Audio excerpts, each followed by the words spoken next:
La Banque mondiale a donc publié il y a quelques jours ce rapport sur le Maroc où elle estime notamment que le Royaume réunit toutes les conditions pour devenir un pays émergent d'ici 2040. Tel qu'elle a d'ailleurs mis en avant les 3 scénarios développés par la Banque mondiale pour le Maroc. Le premier scénario est construit sur la base d'une extrapolation des tendances observées pendant la période 2000-2014. Il est tout simplement insoutenable selon la Banque mondiale. Un deuxième scénario qui veut que le Maroc se dirige vers une lente convergence lui permettant de restaurer ses fondamentaux en rétablissant notamment un déficit soutenable de la balance des paiements courants autour de 2% du PIB. Cependant, les auteurs plaident en faveur d'un troisième scénario souhaitable, d'un rattrapage économique accéléré, un scénario que les économistes de l'institution de Bretton Woods estiment possible, d'autant plus que le Maroc dispose d'une fenêtre d'opportunité à saisir. Alors Mélanie Freixigli, vous l'avez épluché ce rapport de plus de 350 pages. Est-ce que une question toute simple, et on va commencer par celle-là. Est-ce que, effectivement, les diagnostics de la Banque mondiale sont biaisés ? Alors déjà, ils le sont parce qu'idéologiquement, ils partent du principe que la croissance est le seul moyen de développer un pays. Or, on sait que la croissance, ça on le sait depuis le Club de Rome en 72, c'est quand même quelque chose qui est relativement fini, puisqu'on a des ressources finies, la croissance ne peut pas être infinie. Donc ça, on est dans un paradigme, si vous voulez, de libéralisme économique. On le voit aussi dans le fait qu'ils expliquent que tous les pays qu'ils ont étudiés et qui ont eu un développement vertueux économique l'ont fait dans un cadre d'ouverture mondialisée. Donc on est bien dans ce cadre-là. Donc c'est un premier biais, si vous voulez, qu'il est intéressant de noter, puisqu'il n'y a pas d'autres sauvegardes possibles que la croissance. Donc voilà, ça c'est le premier point. Ensuite, que dit ce rapport précisément ? En fait, il dit, pendant ces dernières années, on a beaucoup investi dans l'infrastructure, donc dans tout ce qui est immobilier, si vous voulez. On a beaucoup investi dans les bâtiments, à plus de 32% du PIB, ce qui est considérable pour un pays de la puissance économique du Maroc. Mais on n'a pas investi dans ce qu'ils appellent le capital immatériel, qu'ils définissent de 3 manières différentes. Alors il y a là-dedans, il y a le capital humain, c'est-à-dire nous, vous et moi. Il y a ce qui est le capital, tout ce qui relève en fait de la bonne gouvernance, on va dire.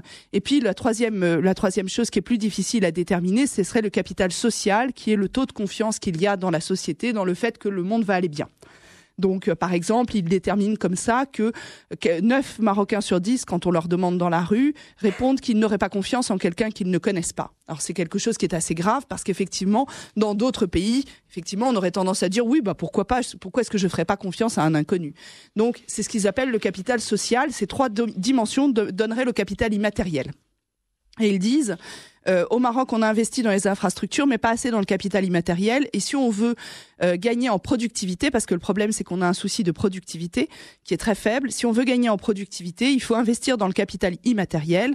Et ça nous permettrait de doubler la productivité marocaine. Et si on double la productivité marocaine, alors on pourrait rattraper le niveau des pays de l'Europe du Sud. En 2040, on pourrait arriver à avoir un niveau de vie, un niveau de vie qui serait à 45% du niveau de vie des pays du sud de l'Europe. Alors là-dessus, on tombe sur un énorme biais, un énorme deuxième biais qui est considérable. D'une part, c'est qu'ils imaginent que le monde est linéaire. Or, le monde n'est pas du tout linéaire. Je ne sais pas si vous vous souvenez, mais 2040, c'est quand même très très loin. Donc, niveau de vie, pour bien comprendre, niveau de vie équivalent à 45% de celui du niveau de vie de l'Espagne, du Portugal, etc. c'est ça. Oui, voilà. Donc, on comprend qu'on l'ait affide à la mise. Alors attendez, il y a quand même 2 problèmes là-dessus. Alors, le premier problème, c'est qu'effectivement, déjà, d'une manière générale, dans le benchmark qu'ils font, ils comparent le Maroc avec les pays du sud de l'Europe dans les années 60. Par exemple, ils disent le niveau de mortalité infantile et maternelle au Maroc est équivalent à celui des pays du sud de l'Europe dans les années 60, ce qui est vrai. Mais après, ils vous disent, du coup, mais il y a quand même une différence, c'est que ces pays, au niveau de la dette, dans les pays d'Europe du Sud dans les années 60, le taux d'endettement était inférieur à 30% du PIB entre 1960 et 1980. Et alors évidemment, nous, on a un taux d'endettement supérieur à ça. Et ils nous disent que c'est un problème, sauf que comparaison n'est pas raison, ça n'a strictement rien à voir avec le taux de mortalité infantile et maternelle, et surtout à l'époque, les pays empruntent auprès des banques nationales, c'est-à-dire globalement auprès d'une blanche habillée. On change le système en France en 73 et en Europe à partir de Maastricht, c'est-à-dire en 92. Donc d'une manière générale, le système auquel on est soumis au niveau financier n'est pas celui des pays du sud de l'Europe dans les années 60 à 80. Donc cette comparaison, elle est doublement problématique, d'une part parce qu'elle est de mauvaise foi en termes de système financier, et d'autre part parce que globalement, elle vise à nous mettre, nous, dans une situation finalement qui est de l'impérialisme culturel, qui est de nous dire, si vous êtes vertueux dans un système économique constant, toutes choses étant égales par ailleurs, ce qui n'est évidemment jamais le cas, vous arriverez à être à moins de 50% des pays les plus faibles des gens qui sont civilisés et du niveau desquels vous êtes dans les années 60. C'est-à-dire, c'est quand même assez aberrant et indignant comme possibilité, comme manière de dire les choses, à mon sens. Autre problème qui me paraît important, c'est, je disais, encore une fois, toutes choses étant égales par ailleurs. Je ne sais pas si vous vous souvenez, il y a 23 ans, d'où en était le monde. Il y avait 10 000 pages web, on en est à 45 milliards aujourd'hui. On était en train de faire la première transaction Internet en 94. Les Algériens étaient en pleine guerre civile. Sarajevo était en plein siège. D'une manière générale, le monde n'avait rien à voir et on ne pouvait pas imaginer le monde d'aujourd'hui. Ça n'a strictement rien à voir. Les bons technologiques, les bons sociaux qui en sont résultés sont tels que des métiers ont disparu, d'autres sont apparus, des fortunes se sont faites, d'autres ont complètement disparu dans ces 23 ans-là. Et vous êtes en train de nous dire que vous allez projeter des facteurs macroéconomiques pour analyser ce qui sera le pays dans un système totalement disrupté dans 23 ans ? C'est complètement aberrant. Il faut être absolument, si vous voulez, c'est l'histoire des gens qui se disent que le lièvre ne rattrape jamais la tortue parce que quand le lièvre fait 1 mètre, la tortue fait, etc., etc., etc. Ça ne fonctionne pas. Le monde n'est pas linéaire. Le système économique, le système de gouvernance n'est pas linéaire. Il y a des moments où le lièvre s'arrête pour manger des carottes. Ce que je veux dire, c'est que d'une manière générale, le lièvre ne fait pas 10 cm par 10 cm, il fait un grand bond. Et le Maroc pourrait tout à fait faire ça. Le système européen ne fonctionne pas. Autre chose, mais bon, j'y reviendrai après. Il y a tant à dire, excusez-moi. Alors, Rachida Chachi, effectivement, il y a tant à dire. C'est intéressant d'avoir l'exposé. Voilà, c'est les enseignements principaux qu'en a retiré Mélanie Freixigli, donc de ce rapport de près de 300 pages de la Banque mondiale. Rachida Chachi, sur ces 2 points, effectivement, sur l'institution qui a fait preuve finalement d'impérialisme culturel. Est-ce que vous êtes d'accord avec Mélanie Freixigli ? Et puis, est-ce que effectivement, on n'a pas assez investi au Maroc sur ce qu'on appelle le capital immatériel ? Alors, premièrement, tout à l'heure, Moussa Dakalmi a cité la colère de Moulay Hafid El-Alami. On peut la comprendre. Et Hassan Daoudi aussi, qui s'est exprimé que Moulay Hafid El-Alami a basé la compétitivité du Maroc pour attirer les IDE sur les bas salaires, en mettant en avant les bas salaires comme étant un argument de compétitivité. Donc naturellement, dans cette perspective, ils n'ont pas intérêt à ce que les salaires augmentent, à ce qu'il y ait une convergence et une augmentation du niveau de vie. Parce que Renault, s'il vit au Maroc, c'est pour profiter des bas salaires. Si jamais ils commencent à converger avec ceux de la France ou d'Espagne, ils iront ailleurs, en Inde ou ailleurs. Donc naturellement, ça vient comme une... Alors qu'est-ce qui vous fait dire que la Banque mondiale ne prône pas justement une politique de revalorisation des salaires ? Non, mais au contraire, c'est ce qu'elle fait. Je veux dire, on a d'un côté une politique d'accélération industrielle prônée par Moulay Hafid El-Alami et dirigée par lui, qui est basée sur une logique de bas salaire comme un argument de compétitivité. On a de l'autre côté un rapport de la Banque mondiale qui dit au contraire qu'il faut faire en sorte que le revenu augmente, etc. Voilà. Donc nous, naturellement, la déception du ministre. Alors enfin, pour revenir au rapport en soi, le rapport, il a, il n'est pas dans la même lignée des rapports traditionnels de la Banque mondiale. Premièrement, parce que la dimension institutionnelle est beaucoup plus présente. Donc, il y a une lecture naturellement économique, biaisée, comme l'a bien décrit Mélanie, mais également une lecture institutionnelle, ce qui fait qu'à chaque 2 phrases, on retrouve le mot gouvernance, bonne gouvernance, bonne gouvernance. Et quand on va chercher Alors, biaisé ou pas, puisque vous nous dites que finalement, par rapport à la politique de valorisation des salaires, la Banque mondiale le prône, et donc elle a raison là-dessus. Sur le diagnostic, sur le diagnostic, qu'il y a un problème au niveau de l'éducation, qu'il y a un problème au niveau de la santé, au niveau de l'alphabétisation, de ruralité, je veux dire, on va pas réinventer la roue. Je veux dire, le diagnostic, on est tous d'accord là-dedans. Mais après, le choix des critères, la hiérarchisation des critères et les solutions proposées, c'est là où c'est biaisé.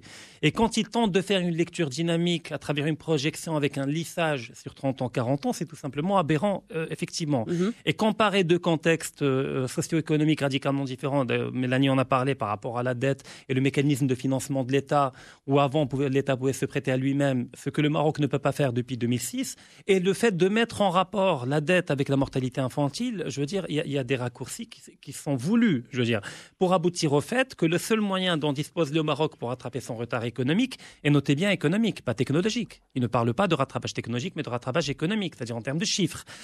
C'est plus de libéralisation, plus d'intégration dans l'économie mondiale, c'est d'accélérer les réformes. Là, le rapport en fait l'éloge de toute façon. Il fait l'éloge du pays concernant la libéralisation. Oui, mais il faut aller encore plus loin. Mais là aussi, c'est très très biaisé. Il dit qu'il faut aller encore plus loin, et donc on s'inscrit parce qu'au fait, on a les deux pendants d'un même système. Je veux dire, le FMI d'un côté qui presse au niveau du taux de change, au niveau de la libéralisation financière, puis la Banque mondiale de l'autre. Et quand on voit l'économiste en chef Dufour qui est derrière le rapport, et quand on voit ce qu'il a produit comme œuvre, toute son œuvre, c'est une œuvre, c'est un droit de l'hommisme économique. C'est-à-dire, c'est comment unir et concilier et marier les droits de l'homme avec le développement économique. Et quand ce rapport cite les pays vertueux que l'on doit prendre comme exemple, ce qu'il oublie de dire, c'est que ces mêmes pays ont rattrapé leur retard économique dans un cadre d'autoritarisme politique, souvent, comme le cas de la Corée du Sud, comme le cas de Taïwan, et puis comme pour le cas de la Turquie. Du Portugal et de l'Espagne, il y a eu l'Union européenne, effectivement. Oui, non, je veux dire, mais pour le cas des pays asiatiques qu'on cite souvent comme exemple, c'était souvent des dictatures où le rattrapage économique s'est fait dans un cadre planifié ou quasi planifié. Dirigiste, parce que même, avec une économie même au Japon, je veux dire, le Japon, après la Deuxième Guerre mondiale, il y avait une planification économique au départ pour rattraper le retard et pour reconstruire le Japon. Donc ça, on ne le dit pas. L'ouverture à l'économie mondiale de ces pays-là n'a fait que capitaliser les atouts et les avantages concurrentiels de ces pays. Mais un rattrapage économique ou technologique, je le redis, je le dis toujours, ne pourra jamais se faire dans un cadre de libre-échange et d'ouverture mondiale. Pour des raisons élémentaires en économie. Tout simplement, parce que quand on a un gap technologique, tout à fait, et quand on est dans une économie planifiée, et quand les termes de l'échange sont défavorables, naturellement, ça nous oriente vers des secteurs de l'économie, de secteurs primaires ou de matières premières. Alors, Mortada Kalami, ensuite Mélanie Freixieli. Mortada Kalami, qu'est-ce que vous retenez, vous, de ce rapport de la Banque mondiale ? Oui, alors moi, à la différence de notre courageuse Mélanie, je n'ai pas épluché les 300 pages. Moi, alors, je voudrais juste, y a un détail qui m'amuse parce que tout de même, il reproche au Maroc son taux d'endettement. Oui. Et à peu près le même jour que la sortie du rapport, le 17 mai, ils ont annoncé fièrement qu'elle allouait un prêt de 350 millions de dollars au Maroc. La Banque mondiale, qui fait suite à un prêt précédent de 300 millions de dollars. Donc, c'est assez intéressant. Il faut pas vous endetter, mais on vous prête quand même pour que ça soit nous qui ayons votre dette. Donc là, on a effectivement peut-être un autre biais à étudier, mais en même temps, le Maroc est relativement dépendant de ce type de financement. Donc, c'est là où le biais devient plus ennuyeux, c'est-à-dire qu'on est obligé de tenir compte, même si on peut être critique et prendre des distances par rapport aux critères utilisés et aux discours tenus par la Banque mondiale. C'est une institution qui a une puissance dont le Maroc ne peut pas faire l'économie, en tout cas pour l'instant. Donc après, ça c'est, je pense que tout le monde est d'accord sur l'idée de pouvoir un jour vivre sans. Cela étant dit, il n'y a pas beaucoup de pays qui vivent sans la Banque mondiale. C'est soit dit en passant. Oui. Alors la colère de Moulay Hafid Al-Alami, elle était aussi au fait il dit en interview, alors c'est le propos du ministre, après je laisse le soin aux spécialistes en économie de me dire si le ministre a tort ou a raison quand il dit ça, mais il dit que son benchmark à lui, donc les pays qu'il regarde pour savoir avec qui il se sent en compétition, ce sont déjà l'Espagne et la Roumanie. Bon, évidemment, l'Espagne post-crise, et puis bon, la Roumanie, on connaît son état. Donc, c'est ça aussi qu'il a mis en colère. Lui, il n'a pas attendu enfin, c'est en tout cas, je cite sur la citation de l'ordre du discours, c'est que pour lui, il est ce que la banque prévoit à l'horizon 2040, c'est déjà en train de se passer sous son ministère à lui. Bon, alors c'est peut-être un petit peu tôt, mais en même temps, c'est peut-être pas complètement faux non plus. Il y a quand même un certain nombre de choses. Enfin, je crois que on a vu le Maroc changer. Il y a beaucoup de changements dont on ne se rend pas forcément compte. Encore une fois, ça dépend des critères. Mais ça, ça, c'est une chose que le Maroc dit depuis longtemps, c'est que les critères d'évaluation des organismes internationaux, que ce soit la World Bank ou d'autres, ne rendent pas compte des véritables progrès, réalisations du pays. C'est quand même, ça, c'est une parole forte au Maroc qui dit ça. Donc, on peut l'admettre sur un certain nombre de points. Ce qui n'empêche pas. Sur la question du capital immatériel, il y a un point important parce que c'est un débat qu'on avait eu avec notre collègue et ami Mehdi dans Tracy, Avec ou sans parure. Et le problème qu'on a, c'est que les cadres marocains, je parle des cadres intermédiaires, n'ont pas de définition du capital immatériel. C'est-à-dire que ils attendent que le HCP, si mes souvenirs sont bons, je crois que c'est le HCP, en donne une définition bureaucratique, s'entend. Évidemment, on comprend bien que le capital immatériel, c'est un ensemble de choses. Mais il y a effectivement, donc il y a un problème là au sein des structures du pays pour enchaîner là-dessus, c'est que effectivement, la World Bank parle de ça, ça commence à devenir un thème récurrent, mais ça n'a pas été suffisamment défini pour que ça soit opérationnel au niveau des administrations marocaines. Donc ça, c'est un souci qu'ils ont actuellement, qui va peut-être se résoudre bientôt, on espère. Mais effectivement, quand la World Bank parle de capital immatériel, elle parle par exemple de la formation. Mélanie donnait différents exemples. Donc un est important, c'est la formation. C'est-à-dire qu'effectivement, de toute façon, si on veut tirer les salaires marocains vers le haut, il va falloir tirer la formation vers le haut. Ça, c'est le b.a.-ba, c'est-à-dire qu'un ouvrier qui ne sait ni lire ni écrire, on ne peut pas le payer au même prix qu'un ouvrier qui sait lire et écrire. Mélanie Freixigli. Oui, pour augmenter la productivité, effectivement, ils font la même insistance que d'autres organismes et la même analyse sur le besoin notamment et l'augmentation effective considérable s'il y a du préscolaire, etc. Mais là-dessus, je suis d'accord avec Rachid lorsqu'il dit on est d'accord sur l'analyse, on n'est pas d'accord sur les conclusions qu'ils en tirent après nécessairement. C'est elles qui sont biaisées, c'est pas l'analyse de base qui dit qu'effectivement on n'est pas assez éduqué, etc., etc. Ça, on le sait. On n'a pas une assez bonne santé publique, etc. Toutes choses qui contribueraient au capital immatériel de la nation. La raison pour laquelle les hommes politiques marocains sont pas contents de ce rapport, c'est le fait qu'il insiste en permanence sur la gouvernance. Donc c'est pas parce que le rapport est biaisé en fait qu'ils n'en sont pas contents ou justement c'est parce que globalement ça les attaque directement puisque ça demande une reddition des comptes meilleure des politiques. Donc c'est ce pourquoi ils s'en défendent parce qu'évidemment le rapport les attaque concrètement, directement en fait. Donc c'est pour ça qu'ils sont pas contents et on les comprend bien. Finalement ils se défendent. Mais moi la raison pour laquelle je ne suis pas contente de ce rapport, c'est parce que ce rapport au final fait semblant d'ignorer un certain nombre de choses pour mettre en avant d'autres choses. Avec la préconisation peut-être d'un seul modèle de développement, alors, modèle unique. Et notamment le modèle de développement, pour eux, il est basé sur deux choses. L'application de la Constitution de 2011 totale, y compris dans les dimensions d'égalité homme-femme, et là j'applaudis des deux mains des deux pieds bien sûr, et d'autre part sur le renforcement du partenariat avec l'Europe et l'ALECA. Et là, globalement, dans le contexte actuel de racrapotage d'une partie des pays européens, de crise que l'on voit, de remise en cause des accords commerciaux multilatéraux, on a quand même un problème. Et ce d'autant plus que ça veut dire qu'ils ont un point aveugle total sur la politique marocaine actuelle qui s'est tournée vers l'Afrique et le développement économique africain. Et ce point aveugle n'est pas par hasard parce que, je veux dire, quand même au niveau économique et en termes d'analyse et en termes de développement du pays, c'est quand même difficile à rater. Ça fait des années qu'on se développe en direction de l'Afrique et il le rejette absolument. Or, c'était intéressant parce que dans le même temps, le FMI nous fait un rapport alarmiste nous expliquant que les banques marocaines qui investissent et qui s'implantent un peu partout en Afrique sont du coup extrêmement fragiles et pourraient du jour au lendemain au final s'effondrer. Elles prennent des risques. Elles prennent des risques. Quand on connaît les banques marocaines et la manière dont elles fonctionnent, on sait qu'elles prennent finalement relativement peu de risques et qu'en l'occurrence, ces investissements sont relativement peu risqués. Mais par contre, on a quand même le sentiment clair d'un système qui tend à vouloir défendre l'euro, lequel s'appuie entre autres sur des institutions africaines relativement impérialistes comme le CFA, le franc CFA. Donc d'une manière générale, il y a bien une lecture biaisée de ce rapport. Enfin, à mon sens, il y a bien une idéologie biaisée, une approche biaisée de l'économie. Encore une fois, sans compter des comparaisons, mais il y en a une quand même, je vais citer très rapidement, mais parce que c'est énorme de nous dire une chose pareille, c'est vraiment prendre les enfants du bon Dieu pour des canards sauvages.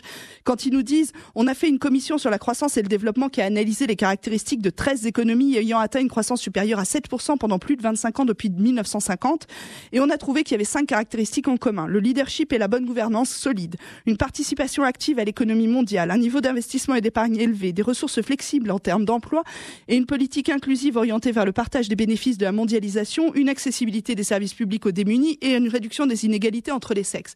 C'est super.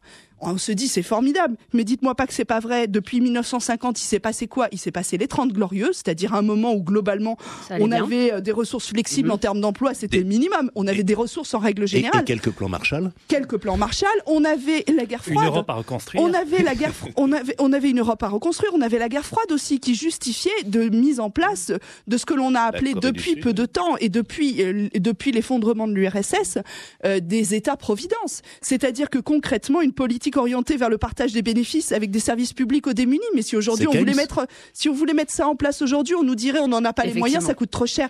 C'est-à-dire que concrètement, ils nous disent ça comme si c'était des vérités vraies dans tout point de vue, mais il y a des contextes géopolitiques aux choses. Alors, vous disiez, pour terminer, Rachid Achachi, un dernier point, ça dérange, la politique économique africaine du Maroc, ça dérange. Tout à fait, on cherche à reprendre le Maroc, à le tirer par les cheveux pour le réintégrer vers le mondialisme occidental européen. Parce que la Banque mondiale, je pense à un secret de polichinelle si je dis que c'est une instance mondialiste et libérale sur le plan économique. Et qu'elle préconise... C'est un peu dans son nom. Hein. Tout à fait, bah oui, déjà. Non, mais je veux dire, parce que je fais... C'est comme le port salut, c'est marqué dessus. Parce que je fais la différence entre mondialisation et mondialisme, je veux dire. Ce que je veux dire, parce que la mondialisation est un phénomène naturel qui existe depuis l'Antiquité, je veux dire l'extension du marché à des continents nouveaux, mais le mondialisme est une forme de messianisme, est une forme d'idéologie, je veux dire. Quand on y ajoute une lecture libérale, aussi bien sur le plan économique que politique, parce que dans le rapport, le libéralisme, il n'est pas uniquement économique, mais il est également politique, parce que quand on parle de gouvernance, il faut comprendre, quand on dit plus de gouvernance, c'est-à-dire moins de gouvernement. C'est ça la logique quelque part. Parce que la gouvernance, c'est au final la dilution du pouvoir qui est censé être la représentation et l'expression de la souveraineté populaire en une multitude d'instances et où l'État-providence qui a permis les 30 glorieuses durant les années 40, 50, 60, 70 est devenu un État partenaire et où en fait on retraduit les mêmes schémas de domination du capital financier, capital travail, mais dans une forme beaucoup plus acceptable, beaucoup plus soft, beaucoup moins contestable. Et donc là pour revenir au Maroc également, quand on parle des droits de l'homme, alors c'est bien les droits de l'homme, mais ils sont utilisés dans quel contexte ? C'est-à-dire plus de droits de l'homme, c'est-à-dire plus d'universalisme et moins de patriotisme, dans le sens où les pays doivent à terme se diluer dans de grandes structures que les accords de libre-échange préparent, parce qu'ici on recommande au Maroc de s'intégrer encore plus en avant dans un accord de libre-échange complet, total, avec l'Union européenne, avec l'Europe globalement, même des pays hors Union européenne. Donc on est dans l'approche mondialiste et qui rend définitivement, qui veut rompre définitivement avec la volonté du Maroc de retourner par un phénomène de redéploiement géopolitique et de réenracinement